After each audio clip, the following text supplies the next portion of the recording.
স্বাধীনতা দেউকা থাকিও দেউকাবিহীন, ইয়া 21 শতিকাৰে ব্যৰ্থা। স্বাধীন ৰাষ্ট্ৰ আমিবোৰ মুক্তনে? ইও এক উত্তৰবিহীন প্ৰশ্ন। ঘুগমৰা আন্ধাৰে আকাশখন চানি ধৰাত ভূমিষ্ঠ হৈছিল লুণ্ঠন ধৰ্ষণ। আকাশে বতাহে মুখৰিত হৈছিল এটাই ধ্বনি, ক'ত সেই স্বাধীনতা? স্বাধীনতাই ভাৰসাম্য হেৰুৱাই পৰাধীনতাৰ কবলত হাবুডুবু হয়। ইয়া 21 শতিকাৰে কথা।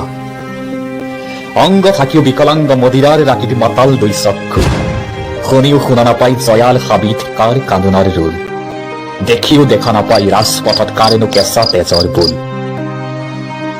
স্বাধীনতা ই এক ভাৱবোধক চিহ্ন। সন্ধ্যা হলে হিংস্ৰ হৈ পৰে নেজবিহীন শিয়ালবোৰ। সিহঁতৰ নিশংকথাত ৰুদ্ধ পোহৰৰ বাট, হৰিং চিটিকা দিয়ে স্বাধীনতা, হেৰুৱাই মুখৰ মাত। স্বাধীনতা ই নহয়তো এটা শব্দৰ সমষ্টি, ই যেন শত শ্বহীদৰে তেজেৰে নিৰ্মিত এটা মুক্ত পক্ষী।